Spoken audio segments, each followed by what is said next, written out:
हो ना. जय शिवराय. आज पुनश्च एकदा घर डोंगर ते घर हा धावण्याचा उपक्रम. रविवार म्हटला की असं धावायला फार मजा येते. गेल्या 1.5 महिन्यात घर ते चामरलेणी अशी ही 3री फेरी. सकाळचे 5:45 वाजलेत आणि मेरी सिग्नलवरून नाशिकचा हा परिसर. सुरुवात केली. छानशी थंडी पडली आहे.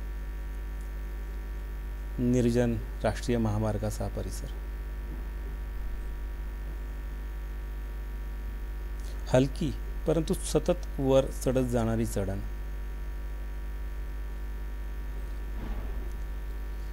मसरूळ कधी आलं कळलं देखील नाही. पायांनी छान लय घेतली होती. तसा आज उत्साह कमी जाणवत होता आणि ह्या सावल्या कधीच हाती लागत नाही आणि पाठही सोडत नाही. आणि हा एकता नगरचा परिसर. संघर्षाच्या काळात काही महिने इथे राहण्याचा योग आला होता. त्या भयप्रद आठवणी अजूनही मनात. समोर जे डोंगरावर 3 दिवे दिसत आहेत ना, तो चामरलेणी आणि त्याच्या शिखरावरचं असं आपलं उद्दिष्ट. आणि पायथ्याला आलोय. छानशी लाली पसरलेली आहे पूर्वेला आणि गिरीपुष्पाच्या जंगलातून वरती करडं आकाश आणि खाली ही लाली. अतिशय मनोहारी हे दृश्य आणि याला सोबत घेत पळायचं. वर आलो आणि चांदोबाबा पश्चिमेला छानसे डोकावत आहेत. निळा आकाश या ठिकाणी आणि खूप छान दिसतोय चंद्र. खरं तर कॅमेऱ्यात आला नाही तेवढा चांगला तो. आणि हा चामरलेणी. मजा येते पण खूपच छान. वाटलं नव्हतं की आजची धाव ही एवढी सहज सोपी होईल. पायऱ्यांचा परिसरही पार झाला आणि आता वरच्या टप्प्यात आलो. अगदी शिखराच्या जवळचा हा भाग. आणि आता इथून मला पूर्ण वळसा मारता येणार आहे चामरलेणीच्या डोंगराला. काय सुंदर दिसतोय चंद्र निळ्या आकाशावर आणि गिरीपुष्पाची ती वाळलेले फांद्या. व्यायामप्रेमी मंडळी, या ताई हातात चंद्र धरण्याचा प्रयत्न करतायत. या ताई आपल्या पतिदेवाचे फोटो काढतायत.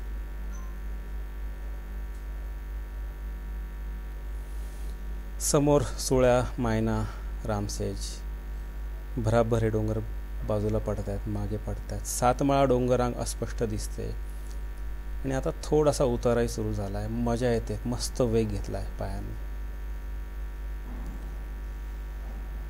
एक मोठं टोळकं व्यायामप्रेमींचं. ह्या घसाऱ्यावर माझ्या केचुआच्या बुटांची नेहमी परीक्षा लागते. माहीत नाही कशासाठी केचुआने ट्रेकिंगसाठी बूट बनवलेत. सध्या ट्रेकिंगचेच बूट वापरतो धावण्यासाठी. या पायऱ्या दणादणा उतरायच्या की पोचलो आपण खाली. काका मंडळी अजूनही सकाळी रोमॅन्टिक गाणी ऐकतायत. कोणाच्या रेडिओवर भक्तीचे स्वर. आता इथे आणखी छान वेग मिळाला मला. जंगलाचा आणि घसाऱ्याचा हा टप्पा ओलांडला की चामरलेणीचा डोंगर संपून जाईल आणि लवकरच डांबरी रस्त्याला लागेल.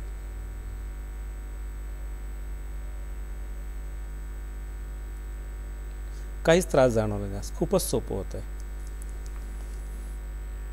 अर्थात दमक्षमता वाढविण्यासाठी अशा प्रकारचा सराव हा खूपच महत्त्वाचा. आजचं अंतर अंदाजे 12 किलोमीटरच्या वर जाणार असं दिसतंय.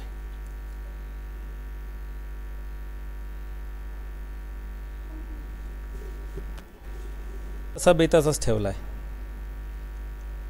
खालची खडकाळ वाट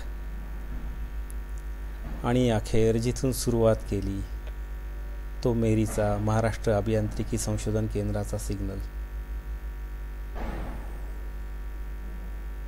खूपच सोपी धाव झाली आजची. वाटलं नव्हतं इतकी छान आणि सोपी होईल ती. फारच मजा आली. जय हो, जय हो.